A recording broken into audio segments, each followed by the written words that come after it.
Hello Katie, it is the 13th of November, a Wednesday, and the 13th day of NaNoWriMo.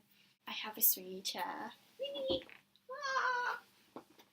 So what have I done today? The long and short of it is, again, nothing. So what on earth am I going to do in today's video, I hear you ask? Come up with a genius idea. You know those questions that I asked you, that you did half a video's reply to? I'm on to you. You are answering the rest of those questions. Anyway, the rest of that video, which you didn't finish, you did mention at some point that you were going to ask me the questions that I already asked you.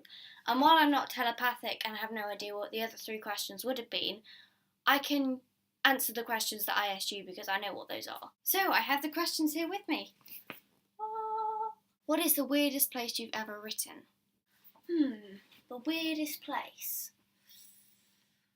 I've written in some very strange places, but I think the weirdest has got to have been on the back of a wooden cow. If your life was made into a film, who would play you? Let me think. Well, I'd like to flatter myself and say Keira Knightley, but she's a bit old, really. You need someone a bit younger. Give me a second, I'll Google it. Okay, I've thought of 2. They're both still probably a little bit too old.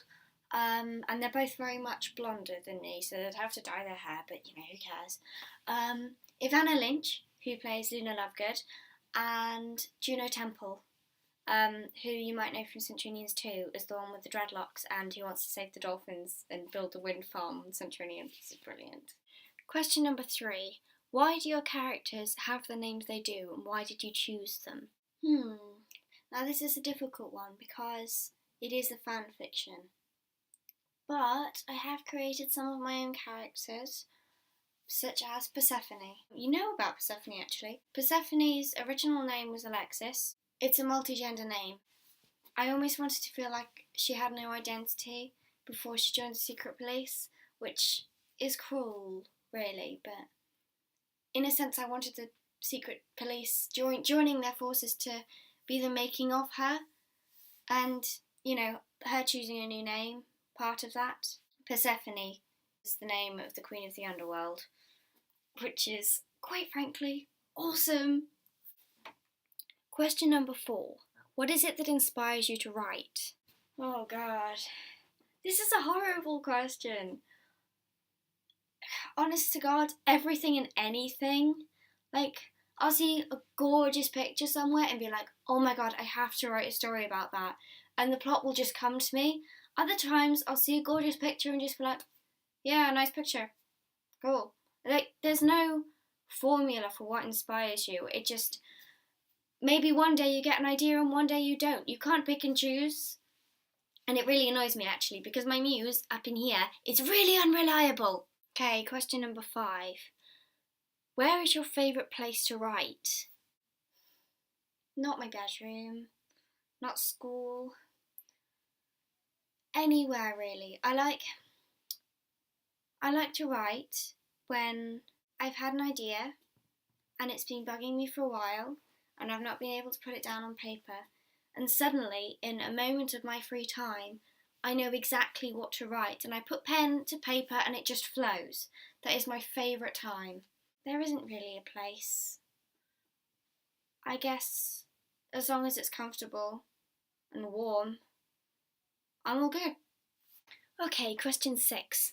On average, how much do you write in one sitting? Right, well, this one varies incredibly. Sometimes I will write 4 words in a sitting because something distracts me or I didn't properly have an idea of where I was going with the scene. Anything. Other times I will sit down and think, okay, I've got 10 minutes, I can write, and end up 4 hours later with, I don't know, 20,000 words or something. It's happened more than once. I guess there is no average. In one sitting, I usually do between 2,000 and 6,000 words. Last one. What's your favourite genre to write in and why? Oh, okay, this is a hypocritical one. I know I hate reading teenage romance novels, but writing them is so much fun. You can like destroy your characters' hearts and like make them cry and then bring them back together and see what that effect has on them. and I'm a horrible, despicable human being for doing it. Not ashamed. So there you have it, the answer to all the questions I asked, that were asked. DFTBA!